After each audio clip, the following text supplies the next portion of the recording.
Alors, je commence un premier tutoriel sur le dessin de perspective. On va commencer doucement avec de la perspective frontale à un point de fuite. Et je vais commencer en énonçant des principes généraux, ce que j'appelle les règles d'art de la perspective. Donc, il y en a deux dans un premier temps. Le premier, c'est que la ligne d'horizon est toujours à la hauteur des yeux de la personne qui regarde une scène. Donc, on vit sur Terre et non pas dans l'espace. On vit sur un plan qui est généralement horizontal et ce plan-là, c'est ce qui détermine l'angle dans lequel on regarde normalement. Comme la ligne d'horizon est située à l'infini, elle est automatiquement située à la hauteur des yeux. Donc, si je dessine une boîte sous la ligne d'horizon, eh bien, ce que je suis en train de dire, c'est que la personne qui regarde l'image est au-dessus de la boîte, et si je dessine une boîte au-dessus de la ligne d'horizon, eh bien, ça signifie que la personne qui regarde est en dessous de la boîte. Donc, première règle d'or. La deuxième règle d'or, c'est que toutes lignes parallèles qui s'éloignent du regardeur dans l'espace vont, sur une feuille de papier, converger vers un même point qui est situé à l'infini et qui est généralement situé sur la ligne d'horizon si l'objet est déposé à l'horizontale. Donc, je vais faire un point sur ma ligne d'horizon. J'imagine que j'ai ces deux objets-là qui sont dans l'espace. Et donc, je vais relier toutes les lignes qui sont parallèles.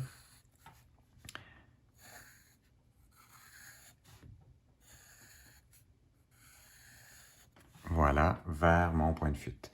Donc, je prends la peine de dessiner même les lignes qui sont invisibles. Donc, je suis en train de dessiner des boîtes présentement. Hein, si je viens ici faire une arête donc de la face la plus éloignée de la boîte, je peux, grâce à mes fuyantes, donc les lignes qui partent des coins là, vers mon point de fuite, je peux descendre une arête verticale, me rendre à la jonction d'une fuyante qui est cachée, descendre une ligne verticale ici aussi, arriver à la jonction avec ma fuyante, dessiner une ligne horizontale et je viens de dessiner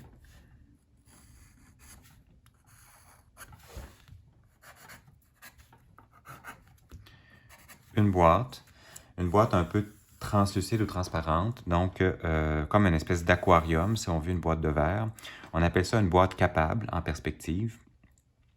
Et moi, j'aime bien, lorsque je dessine des boîtes capables, insister un peu plus sur les arêtes qui sont visibles et faire des traits un peu plus fins, un peu plus doux sur les faces qui sont invisibles. Comme ça, j'ai jamais d'illusion d'optique là, qui intervient où j'ai l'impression que ma boîte se retourne là, à l'intérieur.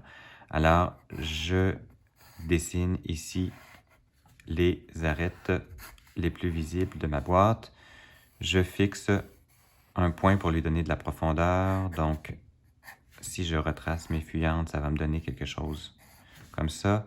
Et je vais faire une ligne plus douce à l'intérieur. Je vais rejoindre ici la jonction entre ma fuyante et ma verticale pour faire ma boîte capable, comme ça, qui est située au-dessus de l'œil du regardeur. Donc, deux règles d'or. L'horizon, ça détermine la hauteur des yeux de la personne qui regarde. Et, deuxième règle d'or, toutes les lignes parallèles qui s'éloignent du regardeur vont tendre vers un point de fuite. Et si l'objet est à l'horizontale, le point de fuite va être lui-même situé sur la ligne d'horizon. Alors, jouons un peu avec ces notions-là. Je vais me créer un cube qui éventuellement va devenir une maison. Je le glisse là un peu sous la ligne d'horizon, principalement au-dessus de la ligne d'horizon. Et je vais venir me créer un point de fuite ici un peu à gauche sur la ligne d'horizon. Je reste encore dans une perspective frontale et je vais donc dessiner à main levée. C'est pas nécessaire de prendre des règles pour se pratiquer à faire de la perspective. on perd du temps et il vaut mieux se pratiquer à développer une capacité à faire des lignes droites esquissées. Donc, j'ai dessiné mes fuyantes à partir des différents coins de mon carré. Je vais déterminer une profondeur. Donc, évidemment, je vois cette face-ci de front et la face, ici, je la vois très peu au fond.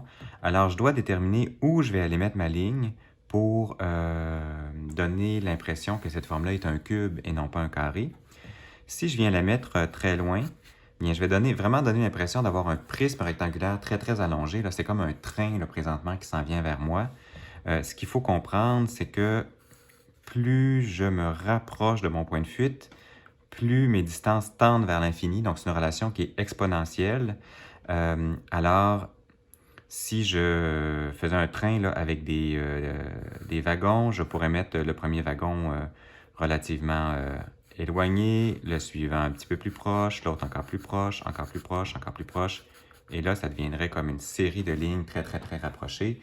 Et on voit qu'il y a une espèce de cohérence là, par rapport à la profondeur. Donc, moi, je ne veux pas faire un train.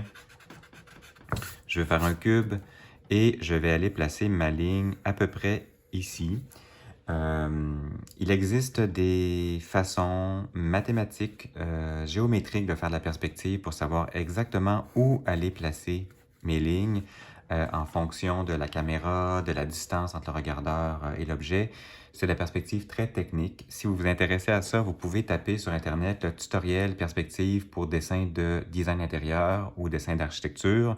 Vous allez avoir la méthode. Mais moi, je vous enseigne une méthode vraiment un petit peu plus instinctive et conviviale pour faire la perspective et on va se contenter de déterminer de façon sensible où devrait être la ligne, la distance qui nous semble adéquate pour que cette face-ci soit au fond la même largeur que cette face-là, mais comme on ne la voit pas de face, bien évidemment, elle est compressée. Et lorsque je regarde cet objet-là, moi, j'ai le sentiment de voir un cube. Alors voilà. Donc, imaginons donc qu'on a une petite maison. Ici, on va lui faire quelque chose de très simple. On va lui faire une porte, tiens, et une fenêtre. Je ne suis pas sûr que je voudrais habiter dans cette maison-là. Elle est un peu trop carrée à mon goût.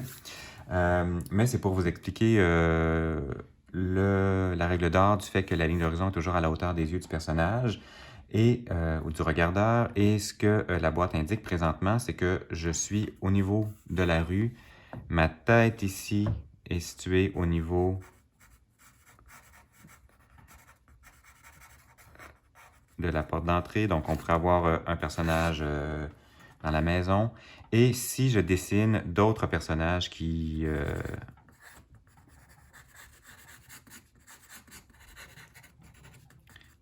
circulent de la maison, voilà,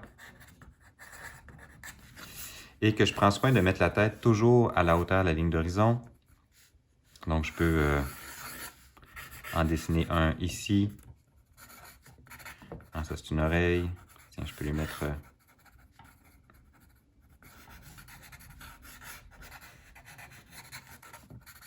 un chapeau.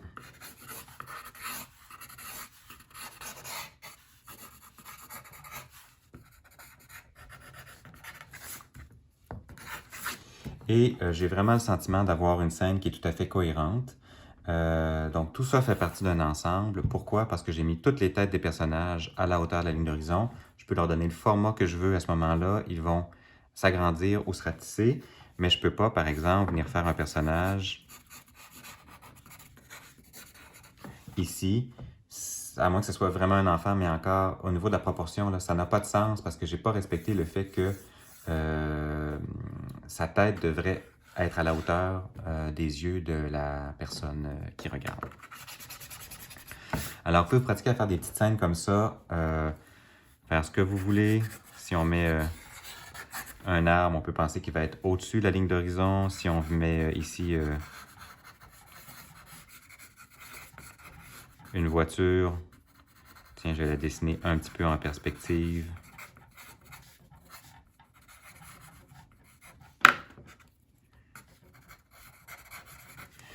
On la met encore une fois à la hauteur de la ligne d'horizon. Même elle est un peu haute, elle devrait être un petit peu plus basse peut-être, étant donné que souvent l'œil d'une personne devrait être situé au-dessus. Je vais la mettre.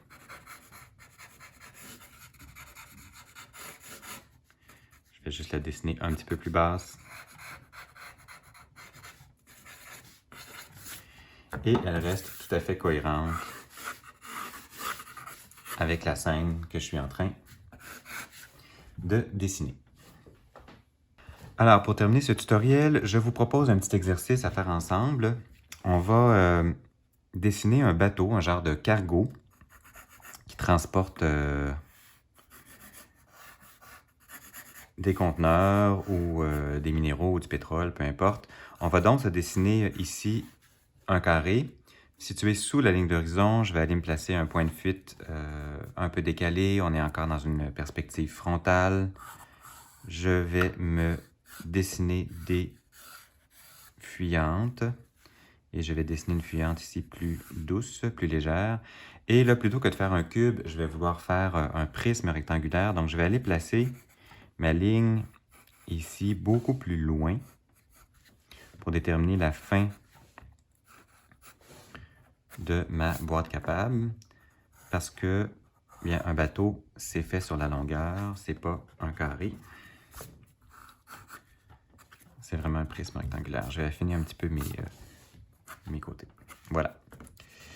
Et la prochaine étape, donc, lorsqu'on a réalisé une boîte capable, la définition d'une boîte capable, c'est une boîte tridimensionnelle qui est en mesure de contenir le dessin qu'on va réaliser par la suite. C'est donc juste un plan avec de bonnes mesures et de bons angles qui va nous permettre de le complexifier par la suite pour pouvoir modeler littéralement l'objet qu'on veut dessiner en 3D. Donc, lorsqu'on a dessiné une boîte capable, la prochaine étape, c'est de la subdiviser, de lui ajouter des éléments pour être capable d'arriver à dessiner notre objet. Un bateau, on va faire un bateau relativement simple, mais on va faire l'équivalent d'un rectangle comme ça qui est arrondi au bout pour pouvoir fendre l'eau. Alors, je veux arrondir cette section-là ici. Ce que je vais faire, c'est que je vais subdiviser ma boîte. Donc, je vais venir lui faire relativement proche du devant. Une autre subdivision à l'intérieur. Les lignes obliques comme ça, ça nous amène à dessiner des verticales qui sont parfois un peu croches. Il faut vraiment le faire attention à aller faire des verticales très très droites lorsqu'on fait du dessin de perspective. On a vraiment tendance à aller faire des verticales qui vont comme s'écraser, partir dans tous les sens. Donc, il faut comme oublier le restant du dessin. Et lorsque je dessine une verticale, mais je me fie sur les rebords de ma feuille et j'y vais vraiment là. Je me laisse pas berner par mes autres lignes que j'ai faites. J'avais un petit peu de confusion avec mes lignes, donc je me permets de les refaire pour avoir de belles verticales et des lignes assez fines et assez nettes. Bon, idéalement, si on peut avoir une ligne qui est précise sans être trop appuyée, c'est parfait parce que tout ça, on va l'effacer éventuellement pour dessiner à la place le bateau qui va tranquillement apparaître. Ici, j'ai le nez du bateau que je veux dessiner. Je peux donc imaginer une ligne qui est située à mi-chemin entre ce côté-ci et ce côté-là. Si je veux y aller de façon très technique, je vais faire un X entre mes 4 coins, ce qui va me déterminer le centre. Bon, j'y étais à peu près. Et je vais pouvoir faire une ligne de centre pour subdiviser la face qui est la plus proche du regardeur. Et par la suite, dans ma boîte capable, cette ligne-là ici, ça correspond à la subdivision ici qui est à l'intérieur. Et je veux faire cette ligne-là et cette ligne-là. Et je suis allé chercher, au fond, les points de référence pour dessiner le nez du bateau, qui sont ces lignes-là. En fait, le coin là et celui-ci. Donc, je peux maintenant relier ces 3 points-là. Et j'ai la même chose pour la face inférieure de ma boîte. Mes points se trouvent à être plus éloignés les uns des autres parce qu'il y a un effet de perspective. Mais si je les relie, ça donne ceci. Et donc, je commence à avoir une forme de bateau qui est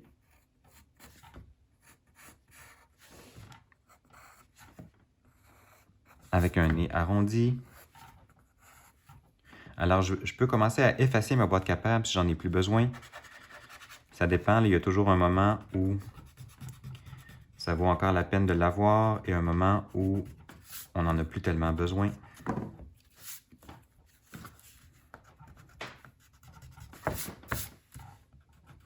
Alors, je vais pour ma part effacer les lignes qui sont superflues et on sent bien ici la profondeur qui est en train d'apparaître sur le bateau. Je vais juste ajouter un dernier élément très très simple. Je vais venir faire ici le pavillon de contrôle du bateau. Alors, je vais me faire une petite boîte située dans ce coin-ci.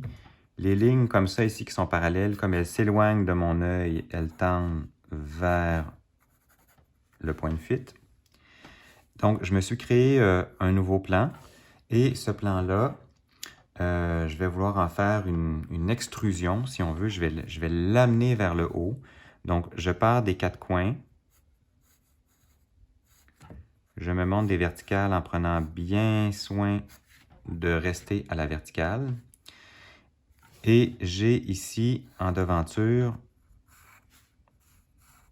un carré qui est en train d'apparaître.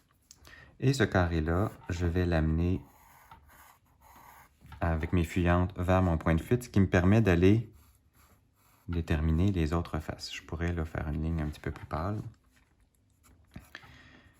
Ici. Alors, on ne va pas complexifier davantage le bateau. On pourrait le faire pour tous les autres éléments qu'on veut ajouter.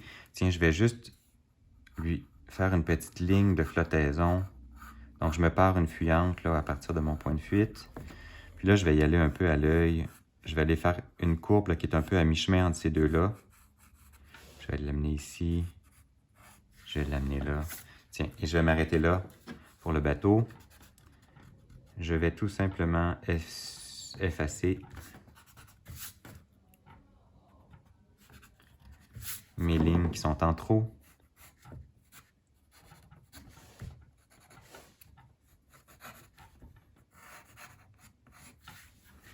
Et refaire mes lignes contours de façon un petit peu plus affirmée.